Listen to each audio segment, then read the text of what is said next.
안녕하세요. 고민하다가 용기를 내서 제 이야기를 언제나 즐겨 찾고 있는 사연에 빠지다의 사연으로 신청해 봅니다. 제가 자식이 둘인데 그간 자식들과 친하고 편하게 지내는 엄마라고 스스로 자부해왔건만 어제는 오랜만에 둘째하고 서로 언성을 높이며 싸웠습니다. 자식 농사라는 것이 결코 쉽지가 않네요.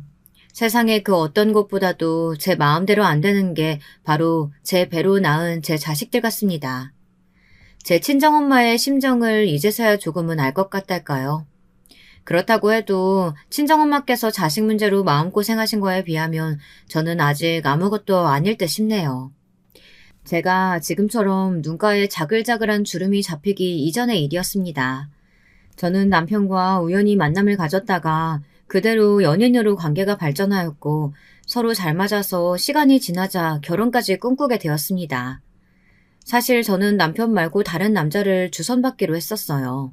그건 남편도 마찬가지였는데요. 상황이 기가 막히게 꼬이게 되면서 잘못 서로를 만났던 거죠. 잘못된 만남이 불러온 특별한 인연이었어요. 그래서 저와 남편은 더욱 서로에게 급속도로 빠져들었던 것일지도 모르겠습니다. 하지만 시댁에서 저는 환영받지 못했어요. 우선은 시어머니께서 저를 마음에 안 들어 하셨거든요. 네 동생은 그렇다 쳐도 너는 장남인데 이러면 안 되지. 네가 집이 있고 땅이 있는데 그렇게 잘난 사내가 만나서 결혼하겠다는 여자가 고작 저런 거야? 우리 집안 장남이 나를 이렇게 실망시켜도 되는 거니? 어머니, 대체 무슨 말씀하시는 거예요? 제가 집이 어디 있고 땅이 어디 있어요. 제가 모르는 부동산이 갑자기 생겨있나 보죠. 왜 없어? 넌 장남이니까 이 집이 훗날 네 집 되는 거고, 그리고 조상 땅인지 나발인지 하는 거 왜 그거 있잖아. 저는 또 무슨 말씀하시나 했더니 그런 거였어요? 어머니하고 아버지 집이지 이게 어떻게 제 집이에요. 그리고 그 땅 저희 집에 몫이 떨어질지 장담도 없는데 완전히 기약 없는 이야기인데 그걸 두고 제 땅이라뇨. 그건 아예 말장난도 안 됩니다, 어머니. 진짜 이러실 거예요? 아휴, 그게 아니라 너는 왜 나한테 화를 내고 그러니? 내가 이 이야기까지는 안 하려고 했는데 걔는 어쨌든 아니올시다야. 왜냐면 우리 지역 최고 무당이 정확하게 그렇게 말씀을 하셨다니까. 그러니 어쩔 수 없는 일이야. 뭐라고요? 무당? 어머니 설마 또 그 무당한테 찾아가서 돈 갖다 바치신 거예요? 제가 여태까지 제발 그런 짓 좀 하지 마시라고 간청드린 것까지만 해도 10번은 더 될 겁니다. 그 무당이 대관절 뭐길래 제 결혼을 반대한다는 겁니까? 무슨 상관이 있어서요? 너 그거 그렇게 가벼이 여길 거 아니야. 내가 예전부터 그랬잖아. 그 무당 덕분에 내가 옛날에 큰 화를 당할 뻔했던 걸 면했다고. 보통 용하신 분이 아니야. 네 누나 늦게 결혼한 거랑 결혼하자마자 임신할 것도 그 무당이 기가 막히게끔 다 맞히셨다니까? 시어머니께서 저를 반대하시던 큰 사유로는 두 가지가 있었습니다. 첫 번째로는 바로 무당 때문이었죠. 동네에서 그 무당을 신봉하는 무리가 있었는데 시어머니께서 그 안에 포함되어 있었답니다. 그 무리는 모였다 하면 무당의 용함을 논하였고 각자의 시댁과 며느리 등을 욕해 댔어요. 그런 재미로 명맥을 이어가는 모임이었죠. 참고로 제가 이 모임을 정말로 치가 떨리게 싫어했답니다.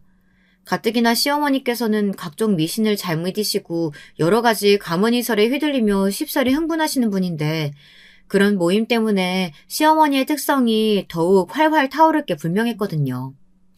무당 핑계를 대셨으니 그건 즉 모임분들도 하나같이 저라는 존재를 반대하는 것에 한몫을 내고 계신다는 것이었어요. 저와 남편은 몹시 난감한 상황이었죠. 그때 상황을 단박에 정리하신 분이 계셨습니다. 뛰는 놈 위에 나는 놈 있고 미친 놈이 있으면 더 미친 놈이 있는 법이라고 하시잖아요. 시어머니의 무당 타령을 한 번에 잠재우신 분, 바로 다름 아닌 시아버지셨습니다. 이 정신 나간 예패네야. 내가 서문왕한테 생돈 갖다 바치지 말라고 얼마나 더 떠들어줘야 그 기꾼형에 대해 얘기가 제대로 박히겠어. 기꾼형을 내가 언제 한번 세게 후벼 파줄까? 그러면 귀가 좀 들리려나? 당신 내가 무당집에 다녀온 거 대체 어떻게 알았어요? 안 들키려고 얼마나 철저하게 행동했는데. 물에 빠지면 입부터 가라앉을 우리 집 장남이 말하진 않았을 테고. 설마 그 불려시 같은 게 벌써 당신을 포섭한 거예요? 내가 이래서 걔를 며느리로 안 받으려고 하는 거라고요. 맞춤법도 모르면서 포섭이라는 말은 또 어디서 듣고 배운 거야? 하여간 이 옆에 내가 선무당이 사람 잡는 꼬라지를 언제 한번 제대로 보고 당해야 정신을 차리련가. 그때 되면 집안 돈 다 말아먹겠지. 선무당이 개소리 짓거렸다는 것 때문이라도 나는 이 결혼 허락할 거야. 선무당의 개소리는 하여간 전부 다 안 맞을 테니까. 이 양반이 또 술에 정신을 놓으셨나? 그런 것 때문에 장남 결혼 문제를 결정짓는 게 말이나 돼요? 아휴, 내가 못 살아. 어쩌다 이런 남자랑 결혼을 해가지고 자식을 셋이나 봤는지. 모임에 나가봐도 남자복 가장 없는 여자는 나뿐이야. 갑자기 우는 척을 하고 지랄이야. 서무당 닮아서 거짓 연기하는 걸 배워온 거야 뭐야? 장남 결혼을 서무당한테 맡기는 여편네보다는 내가 정상이야. 시아버지께서 그 무당을 질색해 오셨고 그래서 시어머니께서는 눈치를 봐가시며 몰래 모임 생활도 하셨던 건데요. 무당 때문에 제가 반대당하는 것을 아시고 시아버지께서는 반대로 무조건 찬성을 밀어붙이셨습니다. 시어머니께서는 거품 물고 뒤집어지실 전개였죠. 그런데 말씀드렸다시피 이유가 두 개였기에 무당 말고 또 하나 제가 반대를 당하는 이유가 있었는데요. 제가 아주 가난한 친정을 두었기 때문이었습니다. 시집 오면서 땡전 한 푼 없이 몸만 오는 거 아니냐며 시어머니께서는 그것을 저를 반대하시는 근거로 드셨습니다. 시아버지께서는 이것에는 살짝 고심을 하셨는데요. 시어머니의 말씀을 따라서 굳이 이런 조건의 며느리를 들여야 하나 장남은 더 좋은 여자 만날 수 있는 녀석 아닐까 이런 생각을 시아버지께서 하신 것이었는데요. 그때 아주 의외의 인물이 저에게 한 표를 던져주었습니다. 아버지 어머니 뭐 그렇게 어렵사리 돌아가셔요. 그냥 형이 하고 싶은 대로 결혼하게 내비둬요. 평생을 형만은 아우 없다라는 속담 맞는 걸 증명해오면서 살아온 사람이 바로 우리 형 아니겠어요? 그러니까 결혼도 옳게 선택한 거겠죠. 결혼하게 둬요.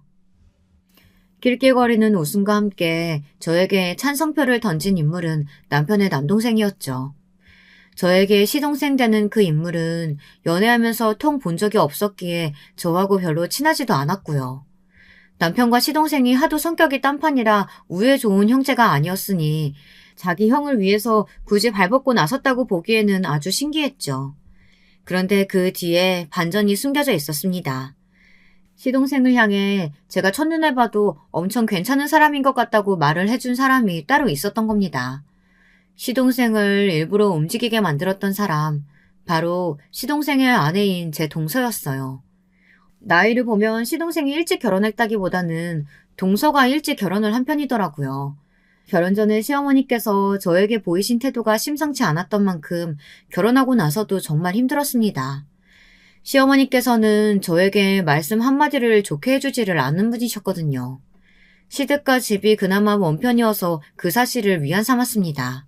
만약에 거리가 가까웠다면 시도 때도 없이 갖가지 핑계를 만들어서 저를 불러내신 후 구박하셨을 거라고 생각하니 모골이 다 송연했습니다. 저도 제법 강단을 부릴 줄 아는 사람이라고 스스로 생각을 해왔건만 시어머니와는 체급이 달랐습니다. 운동 경기를 보면 체급마다 아예 선수들을 분류해 놓잖아요. 70kg 이상은 70kg 이상끼리, 50kg은 50kg들끼리. 마치 그런 것 같았습니다. 무슨 말인가 하면 시어머니와 저의 체급은 아예 다르게 느껴졌다는 겁니다. 초반에는 저도 제가 시어머니와 대적을 해볼 수 있을 것만 같다고 생각했었어요. 하지만 그것이 착각이었음을 얼마 지나지 않았을 때부터 겸허히 받아들였고요. 도저히 일반적인 논리가 안 먹히는 분이셨으니 10번이면 10번 다 제가 손해를 보는 형국이었습니다. 가끔 시댁을 갈 때마다 저는 나무 아미탑을 나는 나무다, 아무 생각도 못하는 나무라서 타격이 없다, 이런 주문을 스스로 외워야 했습니다. 안 그랬다간 시어머니의 논리 없는 무대뽀 구박에 화병이 걸려 죽을 것만 같았거든요. 남편과 결혼하기로 마음을 먹었던 죄, 찢어지게 가난한 친정을 둔 죄, 이런 죄 때문에 대가를 치르는 거라 여기며 눈물을 참는 나날을 보냈습니다. 그 망할 놈의 모임인지 뭔지 하는 것만 다녀오시고 나면 특히나 며느리들을 쥐잡듯이 하셨죠. 별것 아닌 걸로 생태집을 잡으며 소리를 지르셨고 온갖 잡일도 다 시키셨습니다. 당신의 아들들에게는 못하는 소리를 며느리들에게 다 해대셨죠. 저는 부글부글 끓는 속을 견디면서 한 가지 신기한 점을 발견했습니다. 동서 말이에요. 저보다 나이가 어리기에 금세 친자매처럼 잘 지내보자고 인사를 잘했었고 정말로 잘 지내고 있기는 했었는데 볼수록 신기하더라고요. 분명 겉으로 보기에는 여렸기 때문입니다. 잔소리 폭탄 한 번만 맞아도 눈물을 쏟을 것처럼 생겼어요. 말투도 나긋나긋했고요. 목소리도 항상 크지 않았습니다. 좋게 쳐주자면 유쾌한 성격의 시동생과는 대비가 되었죠. 동서는 조용조용했으니까요. 그런데 저는 시어머니 때문에 속이 터질 것 같아 죽을 지경일 때도 동서는 초연했어요. 그게 볼수록 신기했고 친정 부모님도 돌아가셔서 이미 안 계시다고 하던데 도대체 어떤 인생을 살아왔는지 궁금해졌습니다.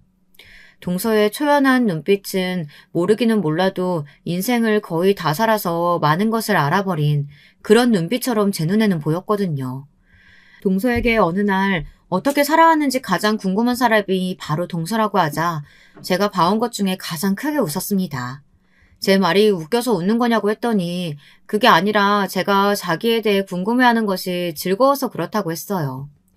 동서는 저를 처음 봤을 때부터 마음에 들어 했다네요. 무당 이야기를 시아버지께 흘린 것도 그 범인은 동서였던 거예요. 안 그랬으면 제가 시어머니의 반대에 부딪혀 끝내 결혼의 문턱을 못 넘을 것 같아서 그랬다고 했습니다. 제가 그 비화를 듣고 깜짝 놀랐죠. 설마 뒤에서 동서가 그런 일을 행했을 줄이야.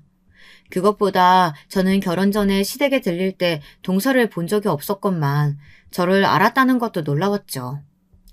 그날 어머님이 멸치 다듬어 놓으라고 시키셔서 저는 다용도실에서 계속 조용히 그것만 하고 있었거든요. 그래서 아마 제가 시댁에 와 있는 줄은 형님이 모르셨던 것 같아요. 저는 아주버님께서 데리고 오셨다는 분이 어떤 분인지 너무 궁금한 나머지 몰래 거실 쪽을 엿봐서 형님을 진작에 확인했었지만요. 어머, 그랬었어? 나는 전혀 몰랐어. 근데 동서, 내가 알면 알수록 의외성이 엄청 많이 보이는 사람이 바로 동서 같아. 본인도 그렇게 생각하지? 어린 시절도 왠지 비범했을 것 같아. 어린 시절이요? 그냥 평범했어요. 그래서 어렸을 때는 집이 무척 행복했던 것 같아요. 어린 시절의 기억이 인생에서 가장 행복했네요. 형님은요? 어렸을 적에도 지금처럼 인상이 사람 좋고 수더분하셨을까요? 에이, 내가 무슨 인상이 그래. 동서, 나 놀리는 거지. 나는 서글프게도 예나 지금이나 친정이 찢어지게 가난했기 때문에 별다른 어린 시절 추억은 없는 것 같아. 배고프고 힘들고 그런데도 부모님께는 투정 부리기 싫었으니까 자식들끼리 똘똘 뭉쳐서 배고픈 걸 잊고자 농당 따먹기나 실없이 해대고 뭐 그런 일상이었지. 거의 매일이 비슷했어. 아, 맞아. 형님은 친정 형제분들이 있으시다고 그랬죠? 오남매시잖아요. 좋겠어요. 너무 부러워요. 아유, 뭐가 부러워. 오남매 전부 성공 못하고 지지부진하게 사는 것도 재주라면 재주야.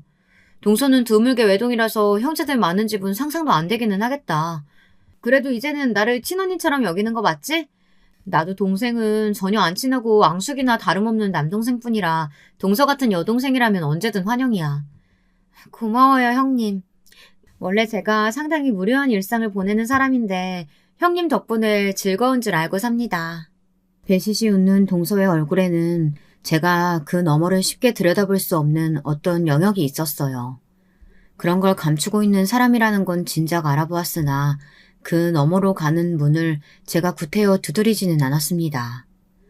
사람마다 각자 고요해서 어디론가 흐르지도 않는 호수 하나쯤은 마음속에 품고 사는 것이라고 여겼으니까요. 비록 괄괄한 성격의 시어머니, 술을 사랑하시는 시아버지, 능글거려서 친해지기 어려운 시동생, 명절 때만 보는데 그때마다 인상 쓰고 있는 시누이, 시댁 식구들은 모두 만만치 않았고 속이 끓을 때가 많았으나 동서가 있어서 견딜만 했습니다. 동선에는 시댁과 근처에 살았거든요. 그래서 시댁에 가면 거의 매번 동서를 볼 수 있었죠. 동서는 일주일에 2번 정도만 아르바이트를 하며 지냈습니다. 다른 날들은 모두 집안일을 하고 시댁 일을 했죠. 시댁에 봉사하며 사는 걸 아니까 벌이가 썩 좋지 않은 시동생도 굳이 동서에게 일을 하라거나 말하진 않는 것 같더라고요. 시어머니께 항상 당하고 사는 것 같아도 기색은 늘 초연했던 동서는 돈을 그렇게 적게 버는데도 늘 돈 얘기가 나올 때 무덤덤한 모습을 보여 저를 또 한 번 놀래켰던 것 같아요. 돈을 못 벌어도 저렇게 의연한 동서의 모습이 좋아 보였죠. 그리고 동서는 항상 자기를 높게 쳐주는 제가 신기하다고 했습니다. 평생 살면서 남들에게 좋은 점수를 받아본 역사가 없었는데 제가 처음이라고 했죠. 저는 동서를 저평가해온 사람이 오히려 신기한 종자들이라고 생각을 했었네요. 남편과는 잘 지냈어요. 서로가 꽤 잘 맞는 상태였습니다. 결혼 생활도 평탄하게 이어갔고요. 기다리던 임신이 되었을 때는 날아갈 듯이 기뻐서 서로를 얼싸안고 눈물을 찔끔 흘리기도 했었죠. 남편과 결혼하기를 정말 잘했다고 생각했던 순간 중 하나였네요. 하지만 저희 부부에게 안배되어 있던 것이 비극이었더라고요. 저는 만삭이었고 예정일을 며칠 앞두고 있었는데요. 태어날 아기를 기다리며 돈을 더 벌기 위해 무리하게 야근을 자청했던 남편이 늦은 시각에 퇴근을 하다가 깜깜한 길에서 뺑소니 차량에 치여 생을 마감했습니다. 저는 믿을 수 없어서 처음에 눈물도 못 흘리고 있다 극심한 통증을 느끼며 분만실로 이송되어 갑작스럽게 아기를 출산할 때 미친 듯이 울었습니다. 세상이 떠나가라 울었던 것 같네요. 그래서 아기를 낳자마자 혼절했답니다. 모든 기력을 쏟았기 때문이었고 저는 무려 나흘이 지난 뒤에야 깨어났어요.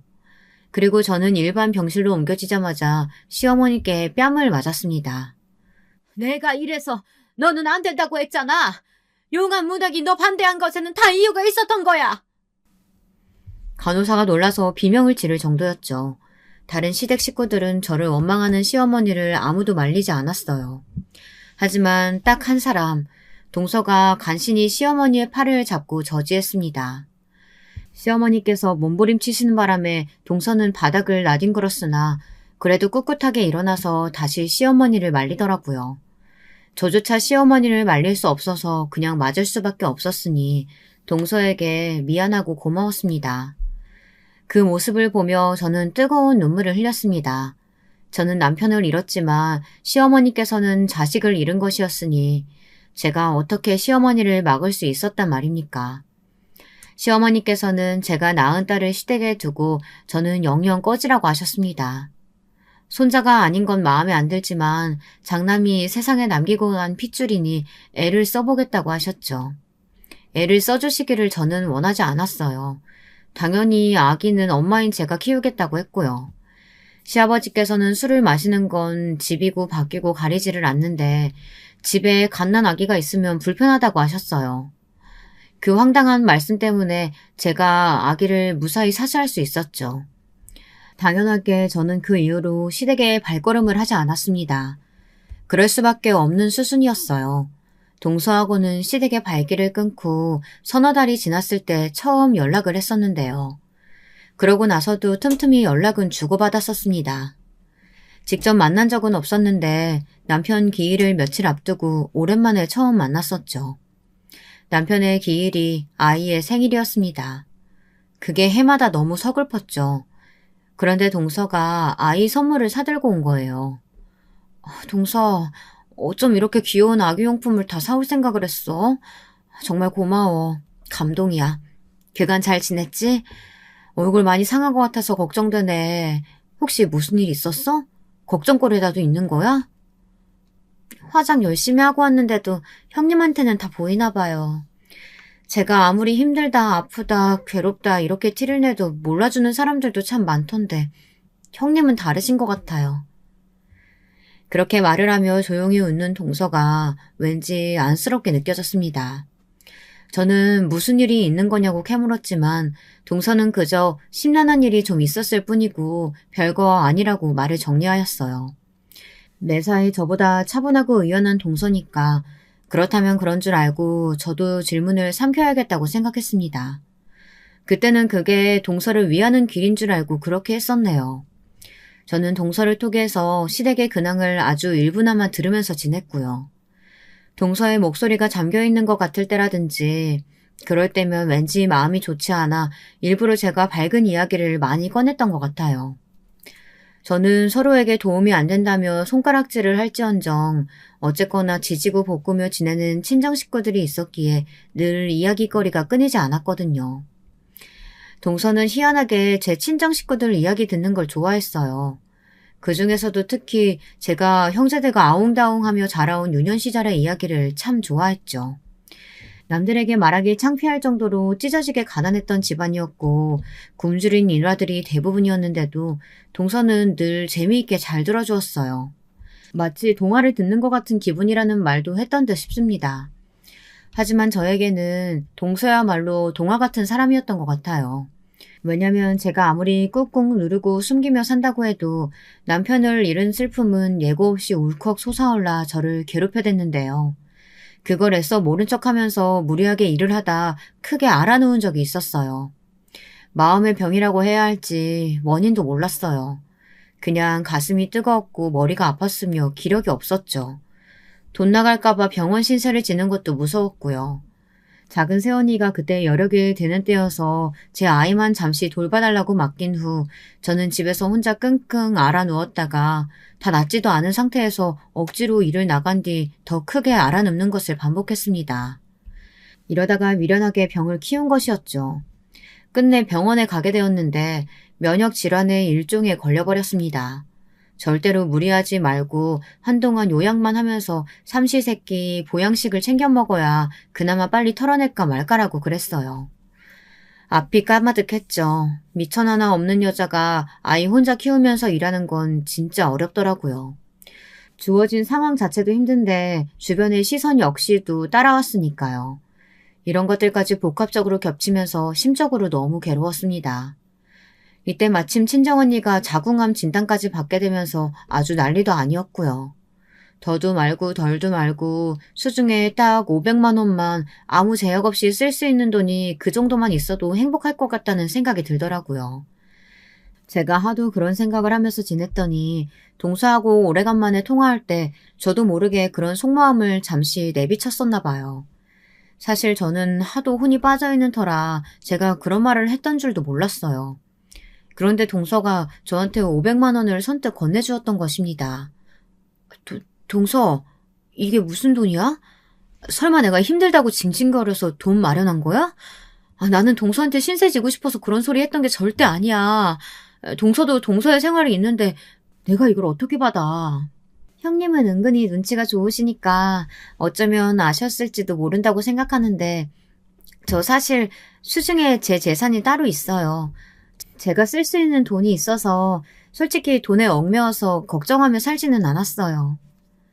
그 얘기를 듣고 제가 놀랐다가 가만히 짚어보니 그간 동서가 여러 가지 이야기라든지 고민거리들 이런 걸 이야기할 때 단 한 번도 돈을 꺼낸 적이 없다는 게 생각났습니다. 그리고 동서의 말 맞다나 저는 그 순간 놀라기는 했으나 많이 놀라지는 않았어요. 어쩌면 은연중에 동서한테는 돈이 있다는 짐작을 하고 살아왔던 걸지도 모르겠습니다. 어쨌든 갑자기 이 돈을 어떻게 받나 싶었는데 동서가 하도 완강하게 해서 받고 말았죠. 너무 고마운 돈이었어요. 제가 힘들어서 무너져 내렸을 때 누군가가 대가 없이 이렇게 선뜻 도움을 주었다는 것 자체가 감동이었습니다. 그 돈으로 허튼 짓은 조금도 하지 않고 싶어서 저는 건강 회복에 힘쓰며 마음을 편안하게 지내는 것에 노력하는데 그 돈을 썼어요. 떨이 세일할 때가 아니면 안 사 먹었던 과일도 좋은 걸로 골라다가 사 먹었고요. 사치인 것 같아서 참았던 영양제 구입도 한 통 했습니다. 무엇보다 아이가 신선한 재료를 사다가 직접 아이한테 먹거리를 만들어 주었죠. 그러면서 일상의 소중함을 느꼈고요.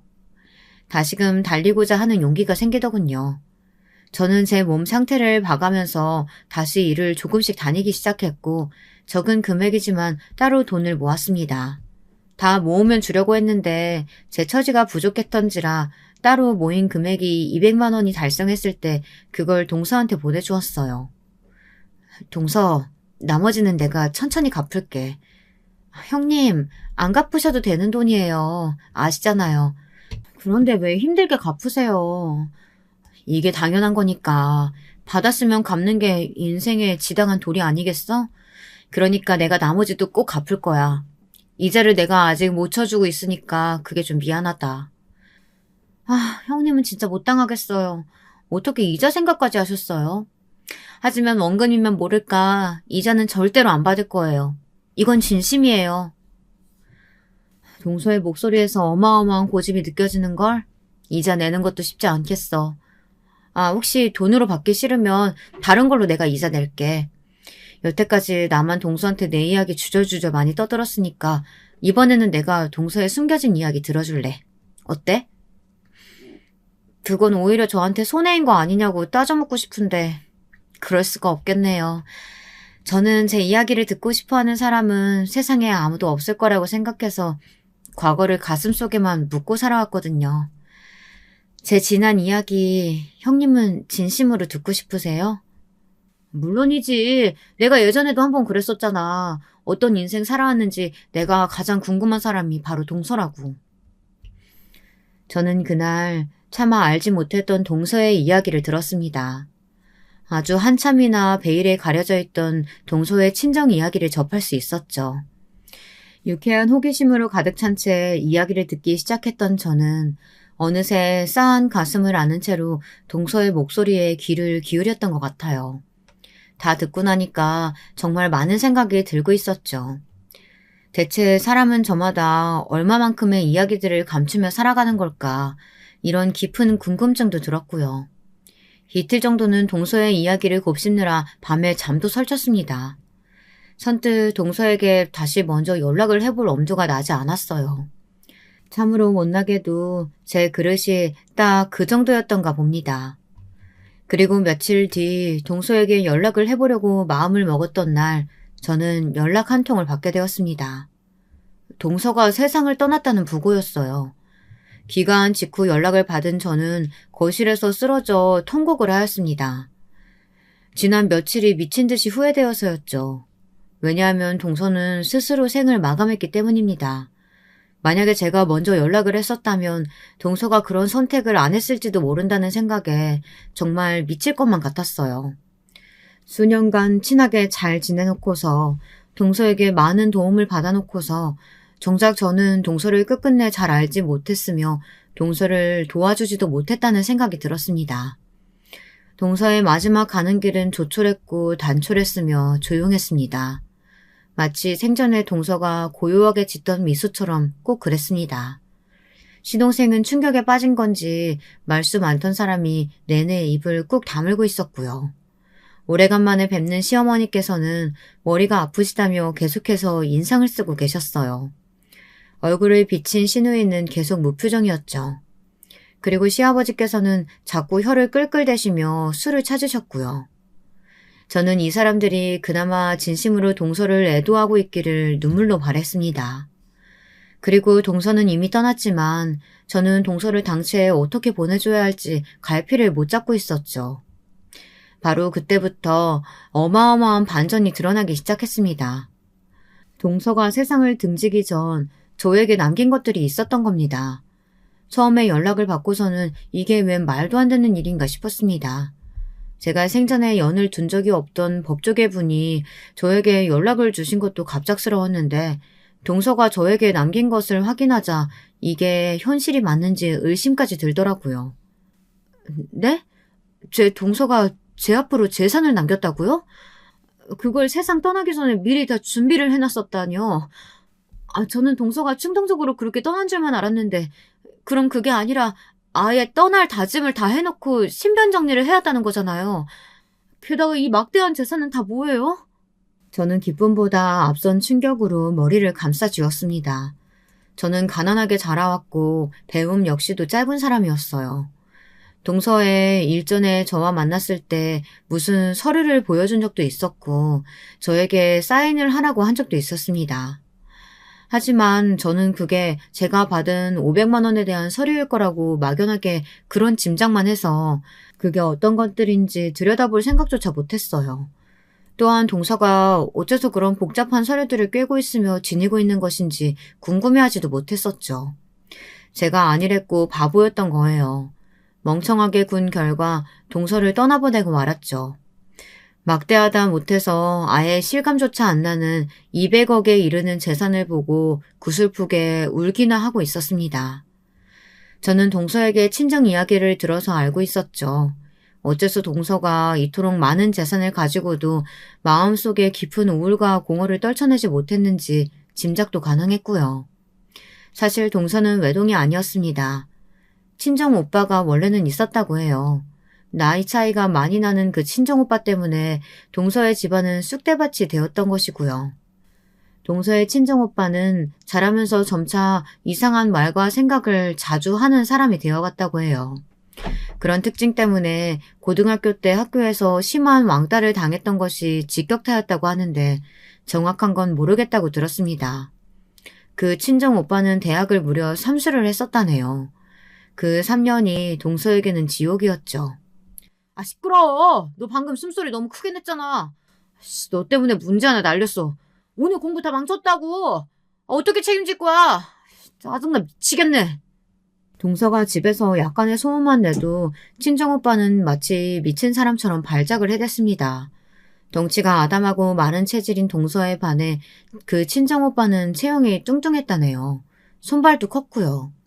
그런 친정오빠한테 뺨이라도 한 대 맞으면 몇 시간은 귀가 울려서 소리도 잘 안 들리고 머리가 어지러워서 동서는 책의 글자가 안 보일 정도였습니다. 그 친정오빠가 재수학원을 안 다녔냐고요? 아닙니다. 동서의 친정은 매우 유복했어요. 그래서 동서의 친정 부모님께서는 정말 하실 수 있는 지원은 다 해주셨어요. 그런데 가끔가다 그곳이 숨 막힌다고 하면서 그 친정오빠가 집에 막무가내로 왔던 겁니다. 집에 오면 반드시 그런 예민함을 드러냈었고요. 동서는 예민한 그 친정오빠에게 맞고 살면서 눈치를 보게 됐고 조용히 하는 법을 익혔고 소극적인 성격이 되어갔다고 합니다. 그 친정오빠가 집에 있을 때면 마음대로 웃는 것조차 못하는 자기 처지가 서러워서 동서는 슬펐다고 해요. 자기 오빠가 미웠기 때문에 성공하지 못했으면 이런 바라는 마음도 솔직히 있었지만 그건 아주 얄팍하게 작은 마음이었을 뿐 무조건 성공해서 좋은 대학에 들어가기를 바랬다고 합니다. 친정 부모님이 불쌍해서 그랬다죠. 하지만 결론만 먼저 말씀드리자면 그 친정오빠는 서울 소재의 중상위권 이상의 대학에 들어가는 것에 실패했습니다. 처음 재수 생활을 시작했었을 때는 의대를 목표로 하겠다고 헛소리를 했었는데 그건 진짜로 헛소리였던 것이죠. 어림도 없는 이야기였다네요. 동서의 친정 부모님께서는 절망적인 삼수 결과에 실망을 하시면서도 괜찮으니까 지방의 탄탄한 대학 아무 곳이라도 가면 될 일이라고 하셨습니다. 하지만 그 친정오빠는 기상천외한 반응을 보였죠. 지방? 지방의 아무 곳? 아무 대학? 아빠 엄마는 나를 고작 그 정도로 보시고 있다는 거죠? 나는 버리는 자식이라 이거잖아요. 네, 잘 알겠습니다. 어차피 버림받은 자식이니까 뜻대로 안 살아드릴게요. 그딴 지방대학? 공짜로 다녀달라고 그쪽에서 저한테 절을 해도 안 가요. 나는 그런 데나 다닐 인재가 아니니까. 진작 정신 상태가 별로인 줄은 알고 있었지만 그 순간에 진짜 자기 오빠가 미친 게 확실하다는 생각이 들었다고 동서는 회상했어요. 자기 오빠가 말하는 것도 그렇지만 눈빛이 반쯤 돌아 있었다고요. 소름이 끼쳤다고 합니다. 대학도 안 가고 동서의 친정오빠는 찌꺼기 잉여 같은 생활만 계속했어요. 그때는 남자 나이 30이면 대부분 결혼을 하던 시절이었어요. 하지만 동서의 친정오빠는 나이 30일 때 무직이었으며 대학도 안 나온 고졸이었고 군대를 공익으로 다녀온 게 인생의 최대 업적이며 여자를 만나본 경험은 단 한 번도 없었습니다. 사회활동 경력 역시도 없었죠. 억지로 등을 떠밀려서 몇 번 아르바이트를 나가본 적이 있었는데 그때마다 둘 중 하나였어요. 사장하고 싸우거나 손님하고 싸우거나. 동서의 친정아버지가 한 번은 오랜 지인께 부탁을 드려 그분이 운영하시는 공장에 그 친정오빠를 보내본 적이 있었는데요. 그랬다가 어떻게 됐는 줄 아세요? 하마터면 동서의 친정아버지가 오랜 의리를 이어왔던 지인분에게 절연당하실 뻔했습니다. 그 정도였다고 해요. 그런 수준으로 동서의 친정오빠는 구제불능이었습니다. 동서의 친정 부모님께서는 그래서 재산을 감추며 사셨다고 해요. 가뜩이나 망나니 같은 아들이 재산만 믿고 거드름을 피우며 더욱 아무것도 안 할까봐 걱정이 되셨기 때문이죠. 그런 자기 부모 속도 모르는지 친정오빠는 결국 거나하게 사고를 쳤습니다. 당시에 유행하던 컴퓨터 게임에서 알게 된 사람과 현실 속에서 진짜로 만났는데 그 상대가 여자였던 거예요. 난생 처음으로 자기한테 호의적인 여자를 만난 그 친정오빠는 정신을 못 차렸습니다.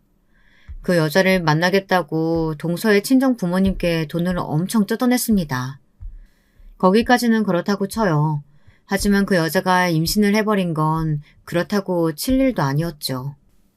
심지어 임신 7개월이 되어서야 그 사실이 드러났습니다. 제가 부모님도 일찍 돌아가셔서 안 계시고 일가 친척 아무도 연락하는 사람이 없어요.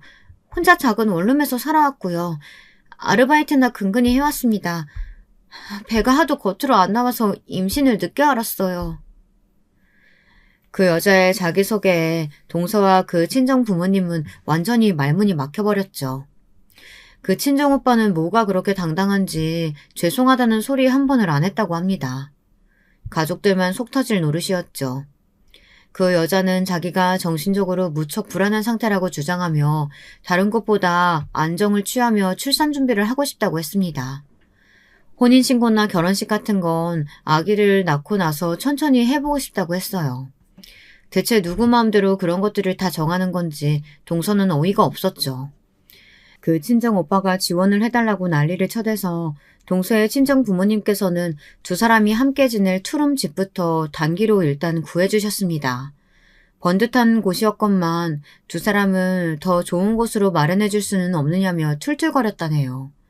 자기 오빠의 기행에 면역이 되어 있었다고 생각해왔건만 동서는 피가 거꾸로 솟았습니다. 동서가 이 정도였는데 그 부모님은 어떠셨겠나요? 화병 때문에 쓰러지기 일보 직전이셨죠. 그 여자는 무사히 출산을 했습니다. 그리고 딱 일주일 뒤에 도망을 갔습니다. 그 미친 여자는 쪽지에다 사실 저는 불치병이라서 아기를 키울 수 없습니다. 하늘에서 아기를 응원할게요. 이딴 소리를 휘갈기고 떠났어요. 불치병 같은 개소리에 결국 동서의 친정엄마께서는 쓰러지고 마셨고요. 동서는 더 이상 참을 수가 없었죠. 제발 그만 좀 해. 이게 다 오빠 때문이야. 항상 세상 탓하고 세상 원망만 해왔지. 그런데 아니야. 정답은 오빠야. 오빠 때문에 다 이렇게 된 거라고. 만약 오빠만 없었잖아? 그럼 우리 가족은 정말 완벽했을 거야. 오빠라는 오점이 모든 걸 망쳐놨어. 차라리 삼수 망쳤을 때 그냥 죽지 그랬어? 그때 왜 안 죽은 거야? 그때 오빠만 죽었어도 아버지, 엄마, 나 모두가 고통받지는 않았을 거야. 오빠 때문에 우리는 친척들하고도 못 만나며 살고 있잖아. 어떻게 책임질 거야? 당장 어떻게든 책임져. 그리고 책임질 자신 없으면 차라리 죽어. 그게 가장 오빠가 이 세상에 도움되는 길이니까. 동서가 살면서 그때만큼 정신이 또렷한 적이 없었다고 해요. 그 순했던 동생이 부릅뜬 눈으로 이를 바드득 가며 말하자 그 친정오빠는 넋이 나가버렸습니다. 그러더니 이튿날 술을 마시고서 집에 불을 질렀습니다. 아기가 있는 방에서 방화를 했어요. 아기와 함께 죽을 작정이었던 겁니다. 동서의 친정아버지께서 귀가하시다 현장을 보셨고 몸을 던져 아기만이라도 구하려고 하셨지만 이미 늦은 뒤였죠. 연약했던 어린 생명은 숨을 거두었고 파란만장했던 그 친정오빠의 삶도 마감했죠. 병원 생활을 하고 계셨던 동서의 친정엄마께서도 이 소식을 듣고 오열을 하셨고요. 건강 상태가 급속도로 더욱 악화되었습니다. 화재 현장에서 많이 다치셨던 동서의 친정아버지께서는 후유증을 앓다가 돌아가셨습니다. 몇 달 후 동서의 친정엄마께서도 숨을 거두셨고 이때 동서의 나이 고작 22살이었어요. 저는 여기까지만 동서의 입에서 직접 들어 알고 있었으나 친정의 재산을 물려받은 것도 그 시점이었다는 건 이제야 알게 된 바였습니다. 도저히 충격이 가시지 않던 저에게 또 하나 놀라운 반전이 날아들었습니다. 동서가 저에게 남긴 유서가 따로 있었던 건데요. 죽기 전에 저희 집 주소로 따로 붙였던 그 유서에는 상상도 못했던 전말이 담겨 있었습니다. 시동생, 인상부터 한량 같고 날티가 나더니 역시나 그랬었나 보더라고요. 동서를 두고 상습적인 바람을 피워왔다고 했어요. 자기가 편하게 바람을 피우고 싶기 때문에 동서한테 일부러 돈 벌러 나가라는 찍소리 한 번 안 한 거라고 하더군요. 동서는 시동생이 바람을 계속 피워대는 걸 알고 한 남자의 아내로서 자존심과 자존감이 동시에 박살났다고 했습니다. 심적으로 힘든 동서를 시어머니께서는 쉬지 않고 괴롭히셨고요. 심지어는 시동생이 바람을 피운다는 걸 알면서도 시어머니께서는 너는 집에서 밥이나 안 치고 살면 된다고 동서에게 거듭 강조하시며 윽박을 지르셨다고 합니다. 걸핏하면 동서의 뺨을 때리거나 발로 차기도 했으며 모욕을 주는 건 숨쉬듯이 자주 했다고 해요. 시어머니께서는 제가 남편과의 사별 이후 시댁의 발길을 끄는 이유로 더욱 악랄해지셨던 겁니다. 동서가 당한 일들을 읽으며 피가 거꾸로 솟고 있는데 시아버지의 대목에서 저는 가장 끔찍함을 느끼며 분노로 두통까지 앓았습니다. 술을 사랑하셨던 시아버지께서는 나이가 들어가심에 따라 술에 취하면 천지분간을 못하게 되셨는데 그러면서 시댁에 들렀던 동서를 향해 몹쓸 손길을 뻗치기도 하셨던 겁니다. 수치심을 느낀 동서는 살 의욕을 못 느끼게 되었고 이렇게 살아봤자 뭘 하겠냐며 죽음을 준비하게 되었던 겁니다. 형님이 갚아주신 200만 원은 제가 살면서 손에 쥐어본 돈 중에 유일하게 저를 행복하게 만든 돈이었어요. 200만 원으로 저에게 주신 행복, 그 값으로 200억을 형님께 드리고 떠납니다. 저는 가지고 있어봤자 단 한순간도 행복해본 적이 없던 돈이에요. 부디 이 돈으로 저 대신해서 그 사람들에게 복수해 주시겠어요? 제가 마지막으로 부탁드려요. 저에게 망설일 이유 따위는 존재하지 않았습니다. 동서가 떠난 날짜부터 3개월을 꼬박 깊은 슬픔으로 경건하게 애도의 기간을 가진 저는 움직이기 시작했어요. 복수의 때였습니다. 돈의 힘이란 대단하더군요. 전문가들을 수족처럼 부릴 수 있으니 말입니다. 사람을 써서 알아보니까 시동생에게는 정말로 여자가 있었는데 동서가 세상을 떠나기 전부터 만남을 이어왔던 한마디로 상간녀였어요. 웃긴 건 그 상간녀 이전에 또 다른 상간녀들도 있었고요. 시동생 놈이 아주 말종이었던 거죠. 상간녀가 성미가 급하고 귀가 팔랑거리는 사람이라는 정보를 입수했습니다. 그래서 상간녀에게 시동생이 마치 동서를 직접 죽인 것처럼 그걸 슬쩍 고발한다는 취지의 내용을 적어 익명으로 보냈습니다. 동서는 억울하게 스스로 생을 마감한 것처럼 포장된 것이지만 실상은 다혈질인 시동생이 사건을 벌인 것이라고 적혀 있었는데요. 그걸 보고 상간녀는 경악을 했죠. 한편 시동생에게는 상간녀가 다른 남자들을 여럿 동시에 만나는 것처럼 증거를 조작해 꾸민 뒤 익명으로 소포를 보냈습니다. 시동생은 눈이 돌아가서 상간녀에게 어떻게 된 거냐고 무섭게 따져댔죠. 그러자 상간녀가 어떻게 했냐면 도망갔습니다. 폭발한 시동생을 보면서 정말 이 남자라면 자기 아내를 처리하고도 남았을 거라고 생각한 모양이었죠. 짐을 싹 다 챙겨서 아예 잠적했어요. 동서가 지고지순한 여자라서 골랐다고 했던 시동생은 소유욕 같은 게 강한 남자였습니다. 상간녀가 사라지자 분노했는데 그때 맞춰서 제가 돈으로 준비한 꽃뱀을 보내주었어요. 예쁘지는 않아도 청순하고 여리여리한 여자였죠. 그리고 시동생의 비위를 잘 맞추며 무조건 숙여주는 미덕도 지니고 있었습니다. 불안정한 상태였던 시동생은 그런 꽃뱀에게 즉각 넘어갔어요. 금세 홀렸죠. 그리고 연기력이 끝내주는 꽃뱀의 온갖 거짓말에 다 넘어가서 돈을 다 뜯겼습니다. 돈도 잃고 배신까지 당한 시동생이 절규하던 모습 어찌나 볼만했는지 몰라요. 시동생이 자기 발등 찍으며 자멸하는 동안 그 모치는 뭘 하고 계셨냐고요? 한바탕 솟고 계셨습니다. 시어머니께서 그렇게나 맹신하시던 무당 제가 찾아가 봤어요. 그리고 돈으로 매수했죠. 대단한 무당이니 어쩌니 해도 결국 돈 앞에서 눈이 돌아가더군요. 돈을 받은 무당은 시어머니에게 엉뚱한 소리를 해댔습니다. 집에 부정한 기운이 내려앉았으니 당장 재산을 다 처분해야 한다고 했죠. 네? 지금 재산 다 처분하면 내년 그리고 내후년에 2배, 3배 그 재산이 돌아올 거라고요? 다른 사람한테 말하면 큰일 난다고 무당은 입조심을 강조했고 시어머니께서는 더욱 그 엉뚱한 소리에 진심으로 빠져드셨습니다. 아무한테도 알리지 않은 채 재산을 슬그머니 하나둘 처분하셨죠. 저는 시아버지께 익명의 제보를 드렸습니다. 시어머니께서 무당한테 홀려 전 재산을 날리는 중이라는 내용이었죠. 시아버지께서는 당연히 크게 분노하셨는데 만취하신 채였습니다. 왜냐하면 시아버지께 계속해서 지독하게 독한 양주를 선물로 보내드리고 있었거든요. 값비싼 양주를 보신 시아버지께서는 눈이 돌아가셔서는 술 드시는 걸 멈추지 못하셨습니다. 독한 술에 취해 계셨던 시아버지께서는 이성을 잃고 시어머니를 때리셨어요. 이 빌어먹을 옆에 내가 기어이 무당 때문에 재산을 말아먹어? 이웃의 신고로 경찰이 도착했을 때까지도 시아버지께서는 정신이 반쯤 나가신 채로 시어머니를 때리고 계셨다고 합니다. 시어머니께서는 경찰이 오자 이제 살았다고 하시며 얻어 터지신 채로 무리하게 움직이셨다 맞아서 아팠던 다리 때문에 크게 넘어지셨는데요. 그러면서 턱으로 엄청 다치셨어요. 애초에 턱을 맞으셨기도 했고요. 그래서 몇 달 동안 아무 말씀도 못하고 치료만 받으며 사셨습니다. 그렇게나 시끄럽게 떠드셨던 분이 턱을 다쳐서 식사도 거의 못하시고 가만히 지내셨다는 게 정말 믿기지 않을 만큼 우스운 일이었죠. 고주망태가 되신 시아버지께 일부러 상황을 만들어 범죄를 유도한 건 아주 쉬운 일이었습니다.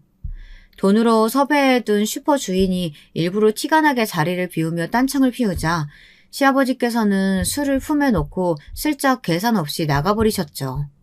그걸 2번이나 반복하자 시아버지께서는 경계를 아예 푸셨고요. 술에 항상 쩔어 계셔서 판단력이 흐려진 머리로 아주 대범하게 행동하셨습니다. 야간에 침입해서 3번째로 또 술을 훔치셨던 건데요. 당연히 딱 걸렸죠.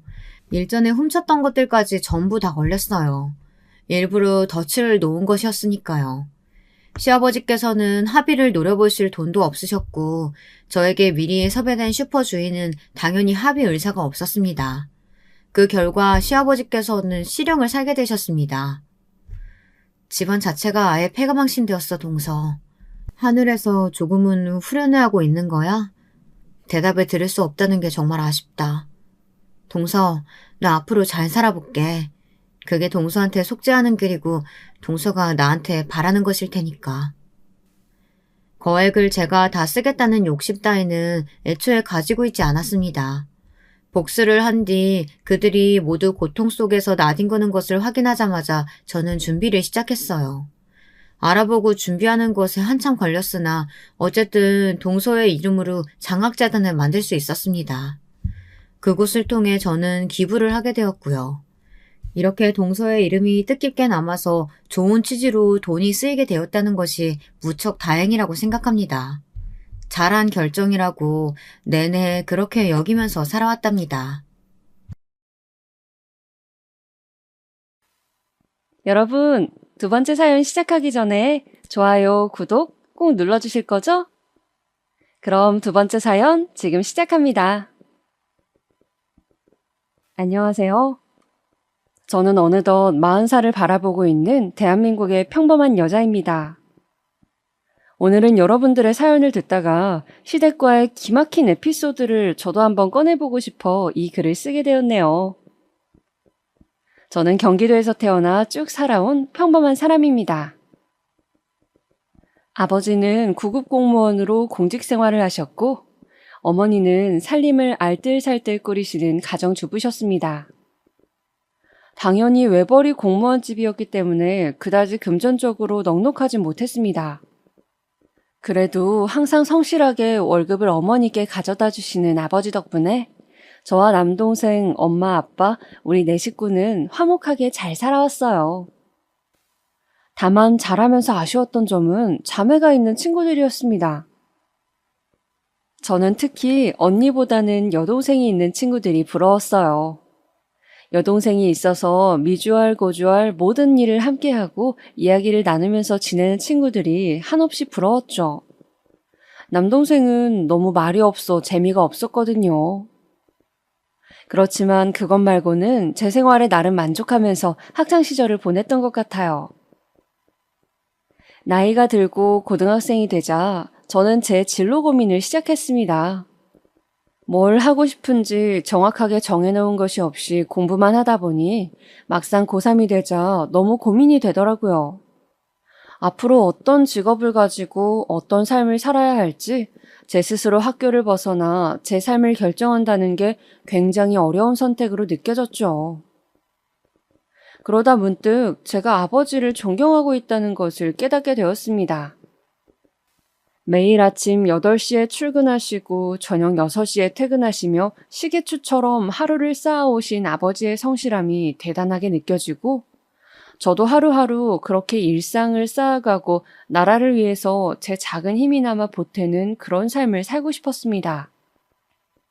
다행히 성적이 나쁘지 않아서 요즘 말하는 인서울대학을 진학하려고 하는데 고3 담임 선생님께서 그러시는 거예요. 근데 수영아, 나중에 공무원이 되고 싶다고 했지? 혹시 경찰 공무원은 어떠니? 네, 경찰 공무원이요? 어때? 평소에 리더십 있고 성실한 모습을 보면 좋은 경찰이 될 수 있을 것 같은데 한번 고민해보지 않겠니? 경찰. 저는 경찰도 공무원이라는 생각을 해본 적이 없었어요. 그렇게 생각해보니 체육 시간에 주장을 맡아 경기를 승리로 이끈 적도 있었고 경찰에 대한 로망도 가지고 있었어요. 이 길이 꽤 저한테 맞을 것 같은 생각이 들더군요. 그렇게 저는 경찰 행정학과를 진학하게 되었습니다. 경찰의 꿈을 품고 대학에 가자 고등학교 때보다 더 타이트한 스케줄이 기다리더라고요. 대학 수업을 다니면서 저는 20살이 되면 꼭 해보고 싶었던 카페 아르바이트를 시작했습니다. 그리고 그곳에서 마치 운명처럼 지금의 남편을 만나게 되었죠.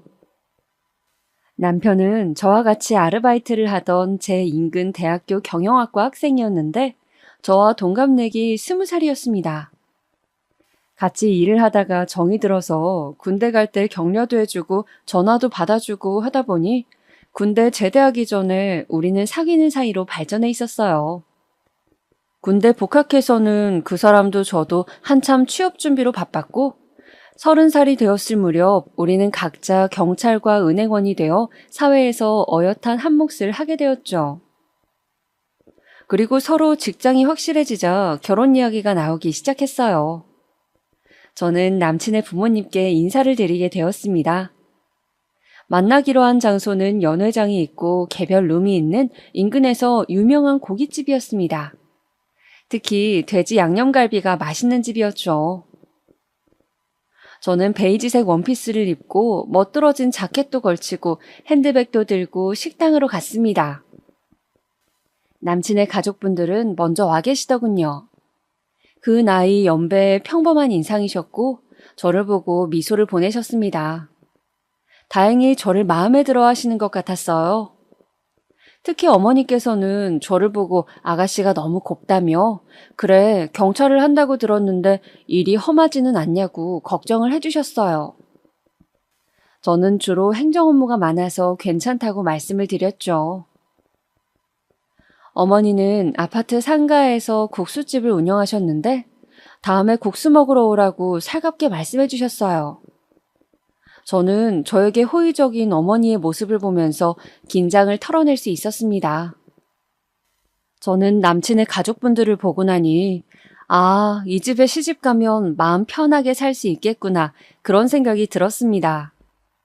그만큼 부모님들이 인상도 좋으시고 푸근하신 느낌이었거든요. 그렇게 우리 커플은 1년여의 시간을 더 연인으로 보냈어요. 남친도 직장에 적응할 시간이 필요했고 저도 직장에 적응하느라 정신이 없었기 때문에 한동안은 결혼 생각도 하지 않고 바쁘게 보냈죠. 그런데 저희가 그렇게 있는 것이 못마땅하셨는지 양가 부모님들이 계속 둘 다 직장도 안정되어 있는데 그만 결혼을 하는 게 어떻겠냐고 서로 잘 맞고 그런데 괜히 시간 끌면 틀어질 수도 있다면서 재촉을 하셨습니다. 그래서 양가 부모님 등살에 우리는 30대가 되고 막 결혼을 하게 되었습니다. 결혼을 하고 신혼여행을 가고 정신없이 지내다 보니 결혼 후 1년쯤 지나서 아기가 생겼습니다. 저와 남편은 기쁜 마음으로 태교를 하고 무사히 아기를 출산했어요. 말로만 듣던 출산의 고통은 제가 상상한 것보다 훨씬 더 끔찍했습니다. 무통주사를 맞았음에도 불구하고 정말 사람이 견딜 수 있는 고통의 수준이 아니었어요. 저는 너무 고통스러운 나머지 마지막에 힘을 잘 주지 못해서 굉장히 고생을 했는데 나중에는 아기도 나오지 않고 너무 힘들어서 남편에게 말했습니다. 나 수술한다고 해. 그냥, 사모분의 경우는 수술을 하는 것도 괜찮을 것 같습니다. 지금 좋지 않아요. 그런데 의사쌤도 수술을 권하고 있는 와중에 남편이 갑자기 수술 동의를 망설이는 것이었어요. 그러지 말고 아기한텐 자연분만이 좋다는데 조금만 더 힘줘보면 안 될까요? 네? 자기야, 나 지금 너무 힘들다니까. 그러면 한 번만 더 힘줘보시고 간호사가 올라가서 누를 겁니다. 한 번만 기계식 분만 시도를 해볼게요. 갑자기 산소 호흡줄을 끼고 있는 제 위로 간호사가 올라왔습니다. 그리고 제 갈비뼈 부분에서 아래로 쑥 나고 제 배를 힘껏 누르더군요. 저는 마지막으로 있는 힘껏 힘을 주었습니다. 그 순간 의사쌤은 마치 뚫어뻥같이 생긴 걸로 아기 머리를 붙여 꺼냈어요. 응애! 응애! 그렇게 우리 아기는 우여곡절 끝에 세상에 태어났습니다. 저는 마지막에 남편이 수술을 망설인 것이 좀 섭섭했어서 저는 지나가듯이 한번 물어봤었습니다. 근데 자기야, 아까 왜 수술 동의하는 거 망설였던 거야? 그게 실은 엄마가 점을 보시는 용한 점집이 있는데 우리 아기가 자연분만하고 수술을 할 때 팔자가 많이 달라진다고 해서 무조건 자연분만해야 된다고 했나 봐. 아기한테 수술해서 태어나면 되게 안 좋다고. 그래서 그랬지. 저는 그 말을 듣고 너무 섭섭했습니다. 저는 점을 믿지 않았거든요. 그러니까 지금 점쟁이 말을 듣고 제가 정말 아파서 뒤로 넘어갈 지경이 되었는데도 수술을 망설였다고 하니 어이가 없기도 하고 잘못하면 내가 죽을 뻔했구나 싶기도 했습니다. 어머니가 그렇게 맹신하는 점집이 있다는 것도 마음에 많이 걸렸고요. 왜 무당말을 너무 믿으면 하나부터 열까지 그 무당이 시키는 대로 다 하잖아요. 그런 게 앞으로 살면서 계속 있을 것 같은 느낌이 들었기 때문이죠. 아니나 다를까 어머님 때문에 저는 희한한 것들을 해야 했어요. 대출을 잔뜩 끼고 결혼 3년 차에 집을 샀는데 어머님이 또 그 점집에 가서 들은 대로 처음 집에 들어갈 때 동전을 동서남북으로 던지고 한 번씩 절을 해야 한다고 하셔서 그런 이상한 의식도 해야 했고 또 아기 이름을 지을 때도 제가 생각했던 짓고 싶은 이름을 짓지도 못하고 점쟁이가 말한 이름 중에서 골라야 했습니다. 생각보다 어머님의 맹신은 강력했어요. 해마다 새해가 되면 그 점집에 가는 게 연례 행사이셨고 집안에 어떤 우환이라도 있으면 점괘에 무조건 의존하시더군요. 성당을 꾸준히 가진 않지만 고등학교 때 천주교재단 학교를 나와 세례를 받은 저로서는 마음속에 항상 천주교 신자라는 생각을 품고 있기에 더욱 어머님의 행동은 이해가 되질 않았습니다. 그렇다고 어르신에게 이래라 저래라 할 수도 없는 노릇이어서 저는 적당히 어머님이 꼭 하라고 강조하는 것은 좋은 게 좋은 거라고 하는 신용이나마 하고 어지간하면 점집 이야기는 못 들은 것으로 하기로 했습니다. 그렇게 제가 결혼한 지 3년쯤 되었을 무렵 남편의 남동생인 도련님이 결혼을 한다는 소식이 들려왔습니다. 대학교 동아리에서 만나 친구로 지내다가 사귄 지 1년쯤 되었다는데 여자친구 직업이 의사라고 하더군요. 시부모님은 직업 좋은 며느리가 너무 흡족하셔서 싱글벙글 웃으며 너무 좋아하셨어요. 소위 말하는 사자 직업을 가진 것이니까요. 저도 의사 동서가 기대가 되었습니다. 어떤 사람일지 궁금했어요. 결혼을 하고 싶다고 시댁의 동서가 인사를 오던 날 저와 신랑도 아기를 데리고 시댁으로 갔습니다. 어머님은 예비동서가 인사를 온다고 저를 일찌감치 불러 음식을 하셨는데 무슨 잔칫날도 아니고 잡채 전에 난리가 났습니다. 의사 동서에 대한 기대감으로 어머님은 들떠계셨죠. 예, 직업이 의사면은 맛있는 것도 많이 먹고 그러겠지? 내 음식이 입에 안 맞다고 하면 어떡하지? 맛있어야 할 텐데 걱정이다. 어머님 며느리 들어오는 건데 뭘 그렇게 신경을 쓰세요? 보통 며느리가 아니잖니. 의사잖아. 우리 집에서 변변히 결혼할 때 재산을 뚝 떼줄 수 있는 것도 아닌데 결혼하겠다고 해주니 얼마나 고맙니? 이제 우리 둘째 아들은 아주 팔자가 폈어. 이 애랑 결혼하고 애만 하나 낳으면 그 후로는 인생이 아주 그냥 탄탄대로라고 김도사가 그러더구나. 김도사는 어머님이 맹신하는 그 무당의 이름이었어요. 저는 어쩐지 오늘은 무당 이야기를 안 하신다 했는데 드디어 또 등장하는구나 싶었습니다. 그래서 내친 김에 더 여쭤보았죠. 그럼 어머니, 저는 둘째를 내년에 낳는 게 좋대요? 그래, 너는 올해가 가기 전에 꼭 아기를 가져서 내년에 둘째를 낳으면 좋다고 하더구나. 그러면 그 둘째가 커서 너희 부부에게 큰 복을 가져다 준다는구나. 도련님은 오늘 오시는 분과 결혼하면 제일 좋고요. 그래, 결혼하고 5년 안에 아기를 꼭 가져서 출산하면 이혼하지 않고 백년해로 한다고 했어. 김도사가 얼마나 용한지 그동안 못 맞춘 게 없다고. 그렇게 너희와 둘째네 앞길 좋게 만들어주고 나면 나는 이번 생에 내 할 도리는 다 한 거라고. 그 후부터는 마음 편한 노후를 보내면 된다고 하더구나.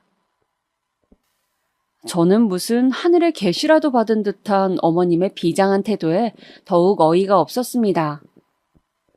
어떻게 점을 적당히 믿어야지 저렇게 맹신할 수가 있는지. 아무튼 그렇게 전을 뒤집고 나무를 묻히고 난리 부르스를 춘 다음 드디어 예비 동서가 도착했습니다. 띵동. 어서 와요. 실례하겠습니다.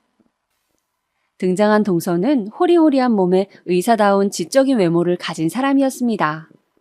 저는 괜히 의사라고 하니 그런지 몰라도 똑똑해 보이는 사람이라는 생각이 들었죠. 첫 만남이라 그런지 동서는 말을 많이 하진 않았고 그저 결혼해서 잘 살겠다고 하는 것이었어요. 산부인과로 전공을 택했다는 동서는 자신도 얼른 아기를 낳고 싶다고 웃으며 말했죠. 그리고 결혼 준비와 관련한 비용 문제 같은 것은 부모님들 신경 쓰실 것 없이 도련님과 둘이 알아서 해결하겠다고 하더군요. 시댁에서는 돈도 필요 없다고 하니 좋아 죽으려고 하시더군요. 어머님은 김도사가 올해 대운이 들었다고 하더니 정말 그 말이 맞다며 기뻐했고 남편은 어떻게 동생 녀석이 저런 여자를 데리고 왔나 신기해하며 온 가족이 마치 무슨 로또를 맞은 듯 기뻐했어요. 저는 둘째 며느리 덕을 얼마나 보려고 저렇게 좋아하나 시댁의 속물적인 반응에 어이가 없었지만 뭐 저하고는 별로 상관없기에 그냥 가만히 있었습니다. 아랫동서이니 그냥 지나치게 버릇없지만 않으면 같은 며느리 처지로 그닥 제가 좋을 것도 없고 안 좋을 것도 없으니까요. 그렇게 도련님은 집에 인사를 온 지 6개월 만에 후딱 결혼식을 올렸습니다. 결혼식을 마치고 신혼여행을 다녀오고 집안 행사들에서 저는 동서와 좀 교류를 할 수가 있었어요. 동서는 점잖은 사람이었지만 자신의 일에 대해서는 자기 위주의 생각이 아주 컸고 자신의 생활이 중요한 사람이었어요. 뭐랄까, 이기주의는 아닌데 개인주의라고나 할까요?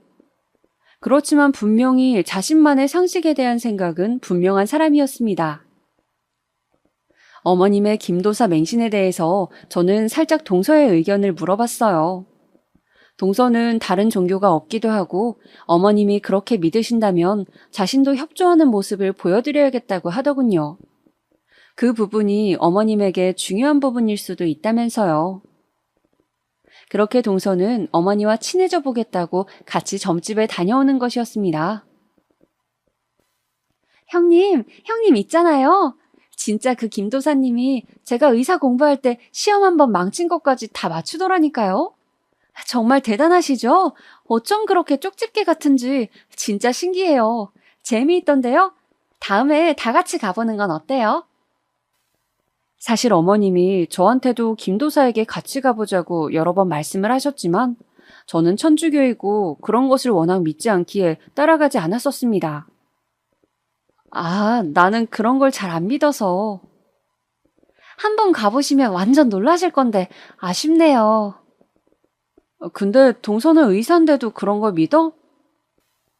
의사는 어떻게 보면 일종의 과학자지만 세상에는 인간의 힘으로 안 되는 것들도 많이 있으니까요. 그렇게 동서가 우리 집안에 적응하려고 애쓰고 있는데 저와 어머니 사이에 좀 트러블이 생겼습니다. 바로 제가 최초로 김도사의 말을 어기는 결정을 하게 된 것이었죠.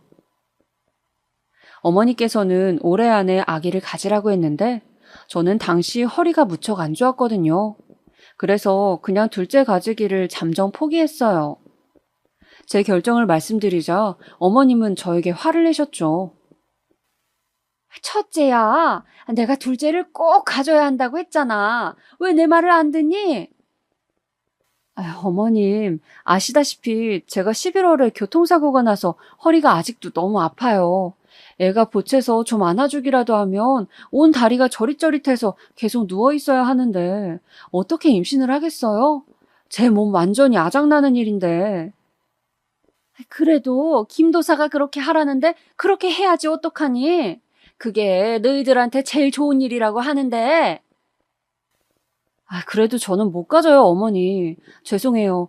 허리가 너무 아파서 침도 맞고 하는데도 전혀 차도가 없는데 무슨 아기를 가져요. 저는 그렇게 어머님이 이야기한 김도사의 말을 처음 어겼습니다. 처음 뵀을 땐 그 푸근한 인상은 어머니 말을 잘 들을 때뿐이었어요. 제가 김도사의 말을 한번 어기자 어머님께서는 그 후로 제 욕을 하시며 계속 화를 내시고 꼬투리를 잡으셨습니다. 아기를 꼭 가져야 한다던 그 해를 넘기고 1년이 더 지났을 무렵 이번에는 화살이 동서를 향했죠. 김도사가 이번에는 동서에게 아기를 가져야 한다고 늦어도 3년 안에는 가져야지만 가정이 평안하다고 이야기를 한 것이었습니다. 동서도 안 그래도 아기를 가지려 했다며 자연 임신을 시도했지만 6개월이 지나고 1년이 지나도 임신이 잘 되지 않았어요. 그러자 동서는 자신이 산부인과 의사라서 그런지 아주 적극적으로 난임 시술을 받고 임신 시도를 하였습니다. 그러나 동서는 아기가 잘 들어서지 않는 몸인 것 같았어요. 몇 번의 시험관 시술에서 실패를 하고 또 몇 차례의 계류 유산을 겪어야 했습니다. 동서는 한 번은 너무 힘들다며 저에게 부럽다고 하더군요. 어버이날이라 함께 가족끼리 밥을 먹고 있을 때였습니다. 마침 정원이 있는 식당인지라 저는 밥을 다 먹고 놀고 싶다고 보채는 아이를 식당 마당에서 뛰어놀게 하고 있었어요. 동서는 웃고 있는 저와 아이의 모습을 보더니 말하는 것이었습니다. 지금 이 순간 저는 세상에서 형님이 제일 부러워요. 동서가 내가 부러울 게 뭐가 있어? 조카도 너무 귀엽고 예쁘고 건강하고 그냥 아기를 가지고 낳고 키우고 있는 형님이 너무 부러워요. 요즘 병원에서 임신한 환자들만 보면 제가 정신을 못 차리고 쳐다본다니까요. 너무 부러워서요. 동서, 스트레스 너무 받지 마. 아기는 하늘이 점지하는 거라고 하잖아. 형님, 저는 살면서 제가 꼭 해야겠다고 마음먹은 일은 대부분 이루고 살았어요. 그런데 임신이 이렇게 어려울 줄은 생각도 못했네요.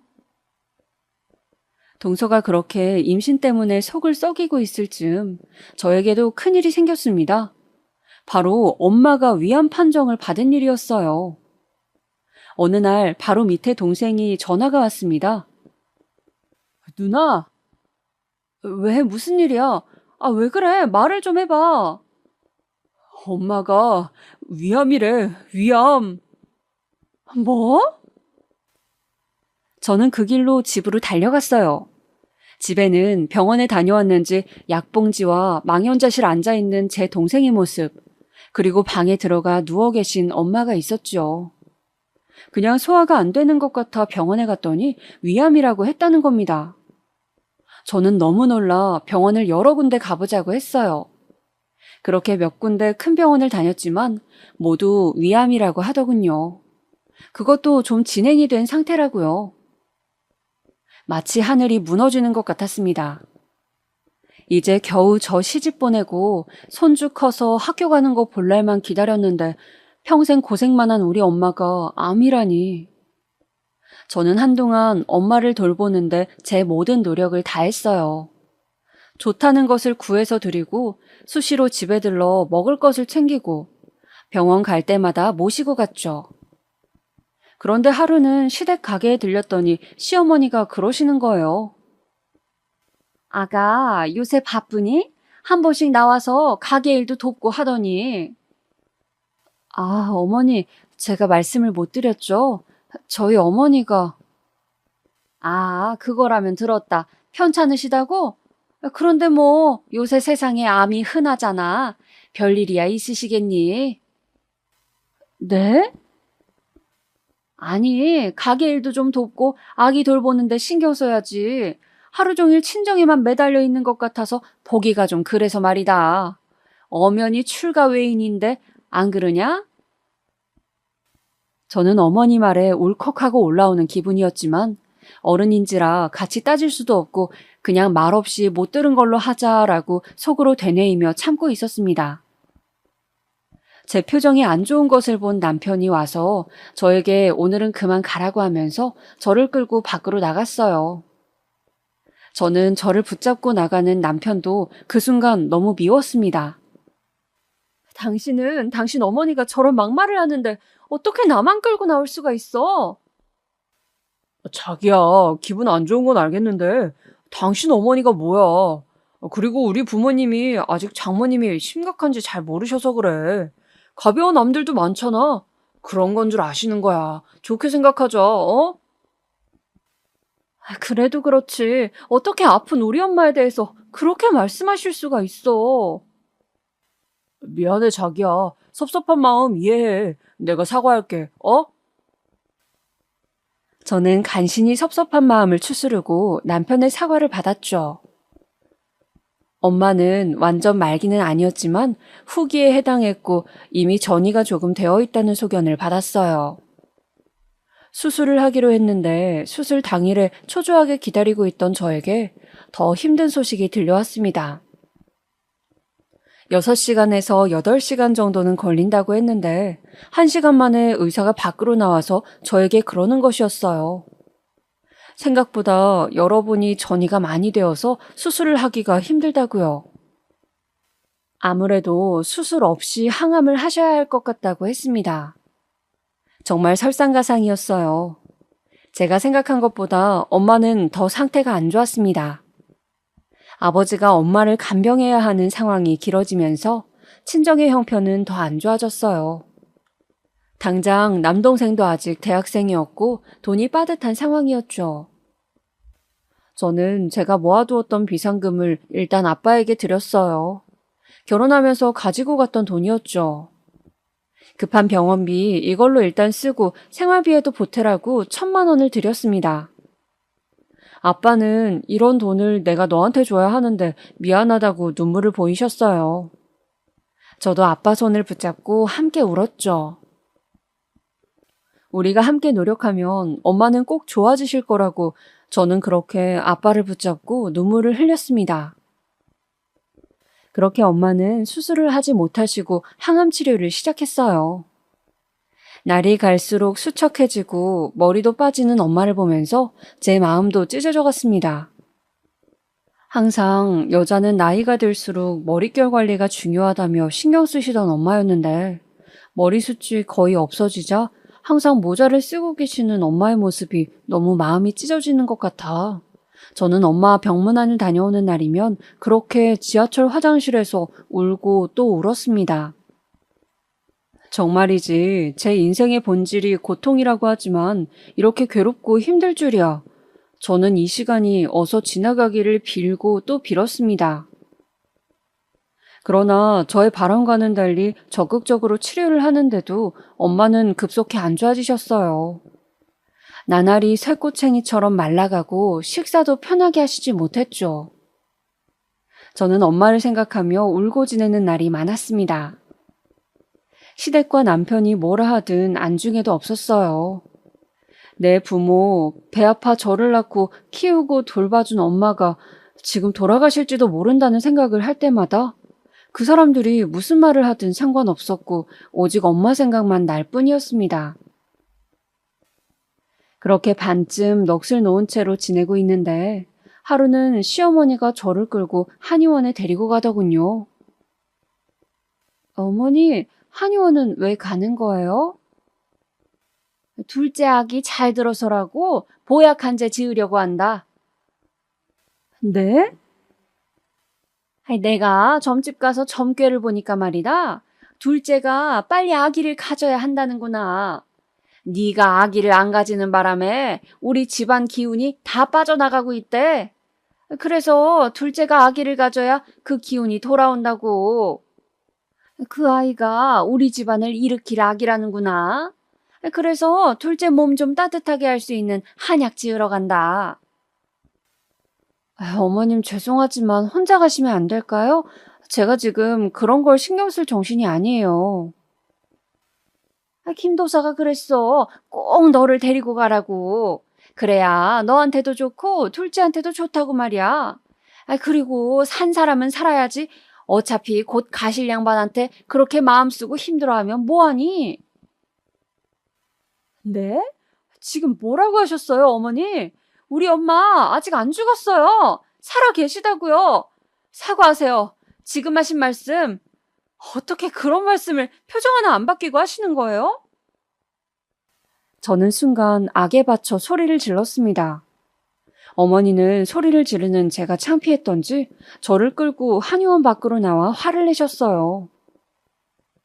아니, 그러면 네 할 일은 하나도 안 하고 친정부모에 미쳐서 있는 너를 언제까지 내가 봐주니? 제 할 일이 뭔데 그러시는 거예요? 뭐긴 결혼했으면 그 집안이 잘 되도록 힘써야지. 집에서 밥만 축내고 친정 쏘다니는 게 네 할 일인 줄 아니? 어느 정도껏 돼야 넘어가지.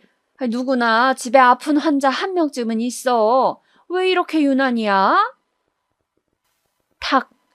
저는 너무 화가 나서 어머니의 손을 뿌리치고 그 자리에서 나와버렸습니다. 그날 저녁이었어요. 당신 엄마 뿌리치고 가버렸다며? 어머님께 이야기를 들었는지 남편이 저에게 따지고 드는 것이었습니다. 나 오늘도 엄마 병실에 갔어야 했는데 엄마 혼자 있는 날이란 말이야. 근데 동서 한약 짓는데 왜 나를 데리고 가시냐고. 어머니 진짜 왜 그러신데? 아니, 나이든 양반이 점을 좋아하니까 그 점쟁이가 하는 말을 좀 믿고 따라할 수도 있는 거지. 그게 좀 이해가 안 돼도 노인 비위 좀 맞춰준다 생각하고 하는 신용이라도 하고 좋게 좋게 말씀드리면 안 돼? 왜 집안을 시끄럽게 분란을 만들어? 당신 지금 말 다 했어? 지금 이 상황이 내가 분란을 만든 거라고? 분란을 만드는 사람이 누군데 그래? 저도 남편에게 질세라 악에 받쳐 소리를 질렀습니다. 남편은 제가 악다구니를 쓰며 대들자 고개를 절레절레 흔들며 옆방으로 가버리더군요. 저는 친정엄마가 아프자 시댁 식구들과 남편의 태도를 보고 정말 결혼을 후회했습니다. 아무리 그래도 내 부모가 이렇게까지 아프다는데 어떻게 이런 식으로 할 수 있는지 정말 좋게 생각해 보려고 해도 용납이 안 되는 모습들이었습니다. 그 후에도 친정엄마 때문에 시댁과 또 트러블이 있었습니다.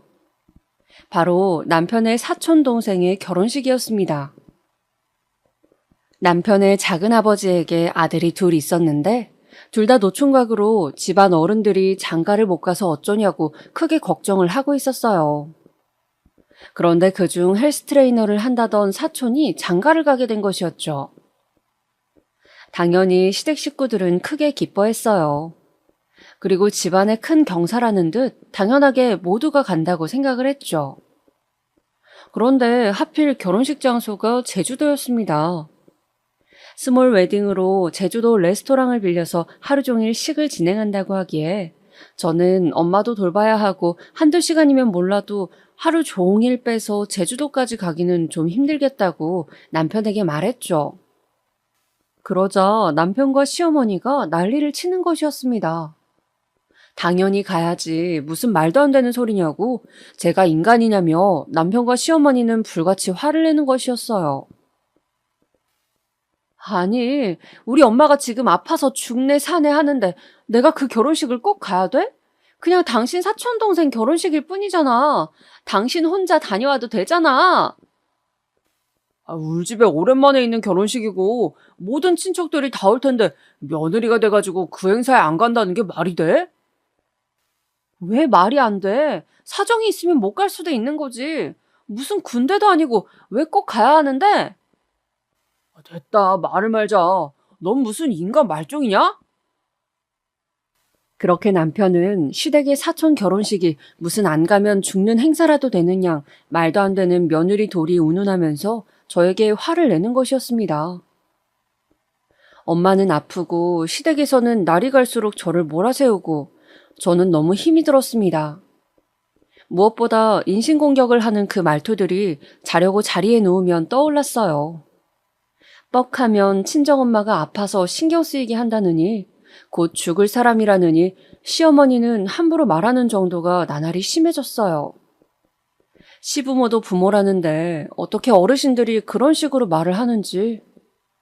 신랑도 처음에는 양쪽을 말리다가 나중에는 자기도 힘들다며 이제 친정일 그만 신경 쓰고 남동생에게 엄마 챙기도록 하면 안 되겠냐고 말했습니다. 저는 기가 막혔지만 그냥 당신은 신경 쓰지 말라고 그런 거 바라지도 않는다고 하고 말았죠. 그러는 와중에 엄마는 나날이 안 좋아졌습니다. 저는 엄마를 보러 가는 날이면 마음이 칼로 도려내는 것처럼 아파서 항상 퉁퉁 부은 눈을 하고 다녔죠. 그런데 의사가 한 번은 비급여 신양 이야기를 하는 거였어요. 아직 보험 처리는 안 되지만 좋은 항암제가 있는데 기존 항암제가 부작용이 심하고 몸 전체에 탈모를 유발한다든지 밥을 잘 못 먹게 된다든지 하는 힘든 점이 있는 반면에 암세포만 찾아서 없애는 표적 항암제라는 것이 있다고 그걸 한번 시도해보면 좋겠다고 하시는 거예요. 지금보다는 훨씬 경과가 좋을 거라고요. 문제는 그 치료 자체가 비급여다 보니까 너무 비싼 것이 문제라고 했습니다. 저는 그 말을 듣는 순간 드디어 하늘에서 한 줄기 동아줄이 내려오는 것 같았어요. 돈이 문제가 아니었죠. 뭐라도 해서 엄마가 살 수 있다면 가릴 게 없었습니다. 동생에게 돈이 있냐고 급하게 물어봤지만 동생은 생활비 때문에 알바비도 몇 달째 미리 갑을 하고 있다며 도저히 여력이 없다고 했어요. 도저히 1,000만 원 가까이 되는 돈을 만들 길이 없다고. 제가 모아둔 돈도 저번에 생활비로 쓰시라고 아빠를 드렸고 결국 저는 의사 동서를 찾아갔습니다. 동서에게 만나서 커피나 한잔 하자고 했더니 동서가 안 그래도 드릴 말씀이 있다며 자신이 일하는 병원 앞 커피숍에서 보자고 하더군요. 동서 잘 지냈어? 여기 아이스라떼가 맛있는데 그거 시키지 그랬어. 아, 그냥 커피를 한동안 마시면 안 될 것 같아서요. 커피 요새 안 마셔? 실은 형님, 나 임신한 것 같아요. 동서는 활짝 웃으며 저에게 임신을 한 것 같다고 말하는 것이었습니다. 정말? 와, 너무 축하해. 그동안 마음고생 심했잖아. 너무 축하해, 진짜. 저는 엄마의 간병으로 지쳐있던 중 기쁜 소식을 듣게 되어 좋았습니다. 저 역시 동서의 임신 소식을 기다리고 있었고 동서가 얼마나 그동안 힘들어했는지 알고 있었으니까요.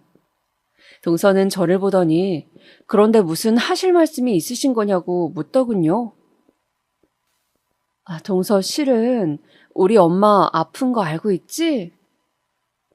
네, 위암이시라고. 좀 어떠세요? 그것 때문에 내가 꼭 써보고 싶은 약이 있는데 그게 비급여라 너무 비싸서 돈이 좀 필요해. 남편은 그 돈이 없을 것 같고 혹시 나한테 돈 좀 빌려줄 수 있을까? 시댁 식구들한텐 비밀로 하고 말이야. 그런 일이라면 당연히 제가 도움이 되어드려야죠, 형님. 정말 힘내세요. 네? 고맙게도 동서는 자신이 모아둔 비상금이 있다면서 저에게 선뜻 돈을 빌려주었습니다. 저는 동서에게 빌린 돈 이외에도 약값이 계속 들어갔기 때문에 신랑 몰래 대출을 받았습니다. 당시에는 남편에게 말도 없이 대출을 받는 것이 두렵지도 않았습니다. 이판사판이었죠. 대출을 받겠다고 말하면 또 얼마나 시어머니와 함께 친정에 신경 그만 쓰라는 둥 그런 소리를 할지 뻔했기 때문에 말하고 싶지 않았습니다.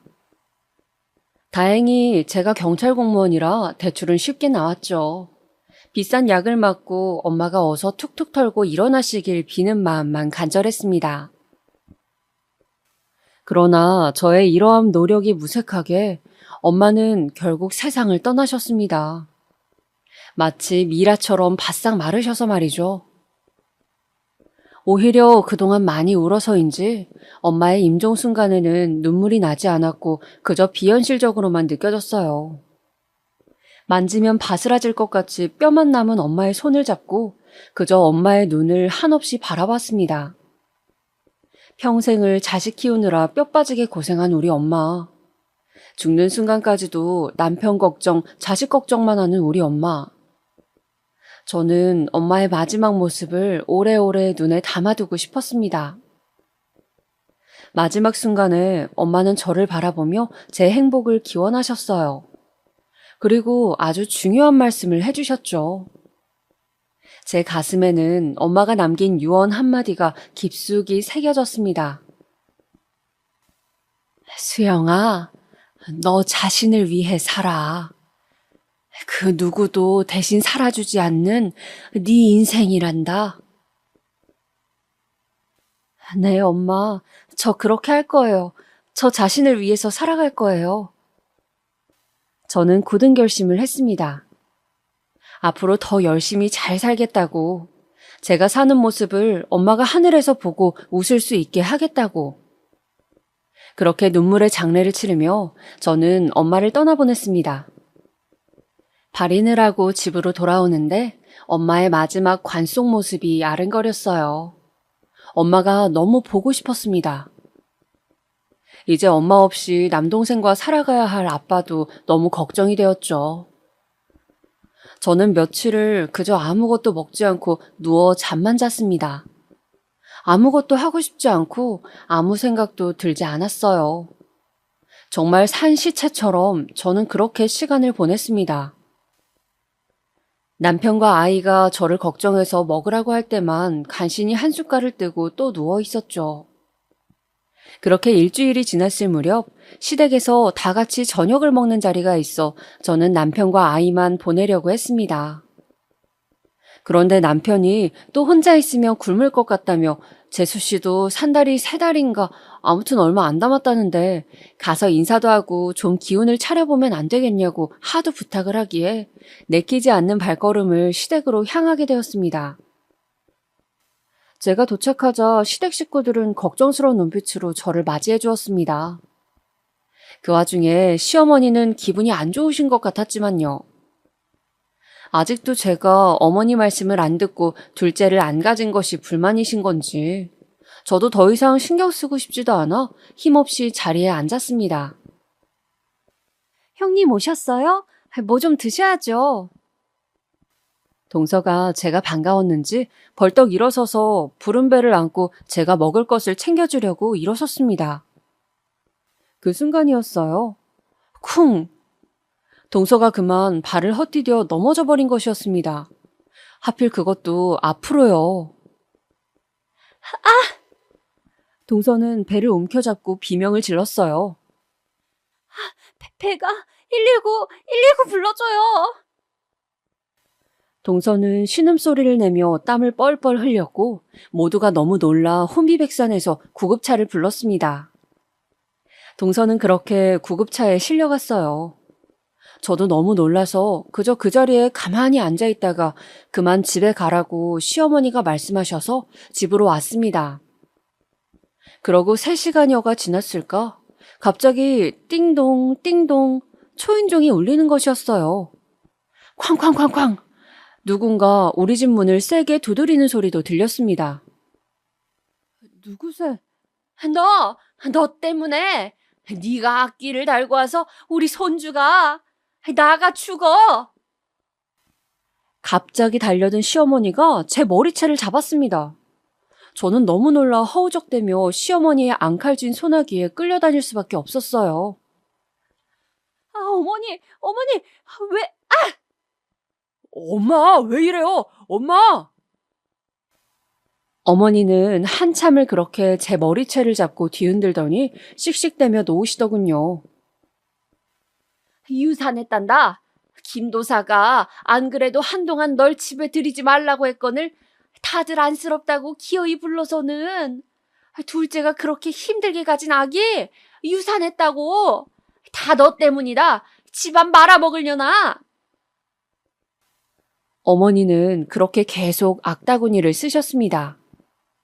저는 어머니의 말씀에 너무 어이가 없어서 헛웃음이 나더군요.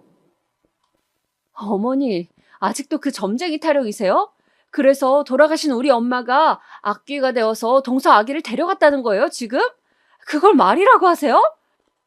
어떻게 부모 잃은 제 앞에서 그런 말씀을 하실 수가 있어요, 어머니.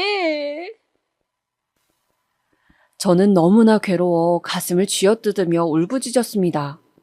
사람이 사람으로 태어나 어떻게 이렇게 모질고 자기 입장밖에 모를 수가 있는지, 할 말 못할 말 가리는 게 그렇게 힘든 일인지 저는 더 이상 시모를 보고 싶지가 않았습니다. 너무 정이 떨어지고 끔찍했어요. 그래서 그 길로 이혼하자는 말만 남기고 짐을 싸서 아이를 데리고 친정으로 가버렸습니다. 그렇게 친정에 와서 지낸 지 3일째 되던 날, 저는 꿈을 꿨습니다. 꿈속에는 돌아가신 어머니가 희한하게도 무당옷을 입고 점집처럼 보이는 곳에 앉아 계셨어요. 그런데 어머니는 저에게 자꾸 자신이 입은 옷을 가리키는 거였습니다. 저에게 뭔가 이야기를 하고 싶으신 것 같았어요. 저는 엄마를 부르다가 그만 잠에서 깨고 말았습니다. 깨어난 후 골똘히 생각에 잠겼죠. 왜 엄마가 무당옷을 입고 있었을까? 혹시 나에게 뭔가 할 말이 있었던 것은 아닐까? 그렇게 몇 날 며칠을 생각하다가 저는 김도사를 찾아가 보기로 했습니다. 아무래도 엄마가 입고 있던 무당옷이 김도사를 뜻하는 것 같아서였죠.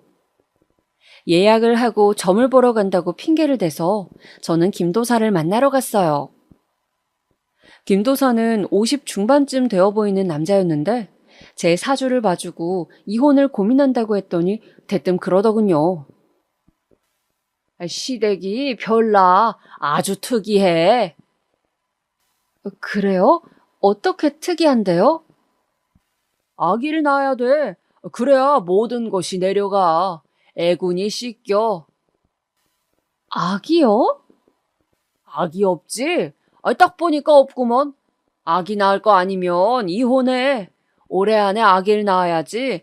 그게 아니면 살기 힘들어. 저는 김도사가 뭔가 엉터리 같다는 생각이 들었습니다. 어떻게 우리 시어머니 마음을 잡았는지 몰라도 아기 이야기를 하는 게 고정 레퍼토리 같았어요. 그래서 저는 김도사에 대해서 더 알아봐야겠다고 마음을 먹었습니다. 제가 직업이 경찰인지라 저는 혹시 이쪽에 기록이 있나 싶어 김도사의 신상을 찾아봤어요. 사실 그렇게 해서는 안 되지만 김도사의 신상을 알아보니 세상에 김도사는 사기죄로 복역한 전과가 있는 사람이었어요. 말 그대로 사기꾼이었던 겁니다. 저는 김도사가 사실은 사기꾼이라는 사실을 알아내고 어떻게 이 사실로 시어머니를 기함하게 할지 고민했어요. 이혼은 당연히 할 거지만 감히 우리 엄마에게 악귀라고 한 그 노망난 인간을 가만두고 싶지가 않았습니다. 그래서 저는 경찰복을 입고 어머니가 점집에 가셨을 때 들이닥치기로 했어요. 다른 경찰 친구에게도 그냥 옆에만 서 있어 달라고 부탁을 했죠. 물론 제 명찰이나 이름은 가리고 저도 최대한 얼굴을 가렸습니다. 어머니는 한 달에 한 번씩 주로 주말에 김도사를 찾아가셨어요. 저는 동서에게 연락해 아기가 그렇게 된 것 정말 유감이라고 말했습니다. 동서는 다행히 시어머니처럼 그렇게 점을 맹신하는 것은 아니었어요. 그냥 그 아기의 운명이 그런 것이라 생각한다며 자신이 넘어지는 바람에 괜히 집안에 분란을 일으켰다며 저에게 사과를 했습니다. 저는 동서에게 미안하지만 혹시 어머님께 다음에 김도사를 만날 때 같이 가자고 떠보면서 언제 가시는지 좀 나에게 알려달라고 부탁을 했어요. 그렇게 저는 둘째 주 토요일이라는 날짜를 알아냈습니다. 그리고 김도사의 점집에 들이닥쳤어요. 벌컥 문을 열고 들어서자 어머니가 김도사 앞에 앉아 뭐라고 이야기를 하고 있는 모습이 펼쳐져 있었어요. 저는 그 앞에서 목소리를 굵게 바꿔내면서 말했습니다.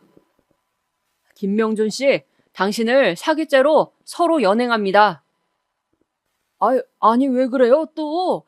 나 감옥 잘 갔다 왔는데? 네? 형사님들이세요? 아이 참, 아줌마 일단 나가요. 네? 나가 계세요. 이분 역술인 아닙니다. 역술인 사칭하는 사기꾼이에요. 예? 어머니는 큰 충격을 받으신 듯 비틀거리며 일어서시더군요. 그동안 김도사의 말을 듣고 투자도 많이 하고 많은 것을 정했는데 사기꾼이라는 정체가 밝혀지니 많이 놀란 듯 보였습니다. 저는 그렇게 김도사에게 겁을 주고 어머니에게 김도사의 정체를 까발렸어요.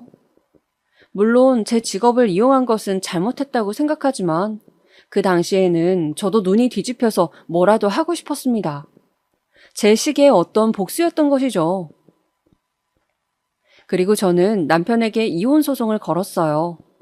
그동안 점을 맹신하는 시어머니에게 구박을 당한 점과 남편이 이를 방관했다는 점, 친정엄마가 아플 때 언행까지 모조리 말해 위자료를 받아내고 양육권, 친권을 모두 가지고 왔습니다. 물론 이혼을 하는 것이 저라고 쉽진 않았어요. 아이가 있기 때문이죠. 그런데 도저히 엄마가 아플 때 시댁 식구들이 저에게 했던 행동들이 계속 떠올라서 그들을 용서할 수가 없었습니다. 얼굴을 보고 살아갈 자신이 없었다고 할까요? 정말 제 인생에서 도려내고 싶은 기억들이었으니까요. 무엇보다 계속 점쟁이 타령을 할 수도 있는 시어머니가 싫었고 결혼 생활을 유지한다면 그런 어머니 말씀을 또 따라야 하는 저의 신세가 싫었습니다. 정말이지 다시는 시어머니 얼굴을 보고 싶지가 않았거든요. 말 그대로 지긋지긋하다고 할까요? 그렇게 소송을 거쳐 힘들게 자유의 몸이 되었습니다. 돌이켜 생각해보면 그때 어머니가 꿈에서 저에게 무당옷을 입고 나타나신 것은 지금 생각해도 신기한 일인데 어머니가 딸인 저를 지옥 같은 시댁에서 구해준 것이 아닐까 하는 생각을 합니다. 무엇보다 제가 드리고 싶은 말씀은 종교든 점이든 뭐든 너무 맹신하는 것이 얼마나 위험한 일인지 많은 분들이 알았으면 좋겠습니다. 다른 사람에게 특히 그런 것을 강요하는 것은 또 다른 형태의 폭력이라는 것도요. 이혼 후 건너 시댁 소식을 들으니 김도사가 사기꾼이라는 걸 알고 어머님은 다른 점집을 또 다니기 시작했는데 거기서 말한 대로 투자를 했다가 많은 손해를 입고 망연자실하신 상태라고 들었습니다. 어머니는 김도사가 사기꾼인 걸 알고도 또 다른 점쟁이에게 간 것이죠. 도대체 그렇게 당하고도 왜 아직도 정신을 못 차리시는 건지. 그냥 평생 저렇게 사실 것 같습니다. 지금까지 제가 어떻게 이혼을 하게 되었는지 그 눈물 나는 사연을 말씀드렸는데요. 들어보니 어떠신가요? 정말 기구하지 않나요? 지금까지 제 이야기 들어주셔서 감사하고 또 구독자분들의 가정은 저와 달리 항상 평온하시고 행복하시기를 기원하겠습니다. 제가 이렇게 남들의 행복을 빌어줘야 저에게도 다시 행복이 오지 않을까요? 그럼 오늘 하루도 즐겁게 보내시길 바랍니다.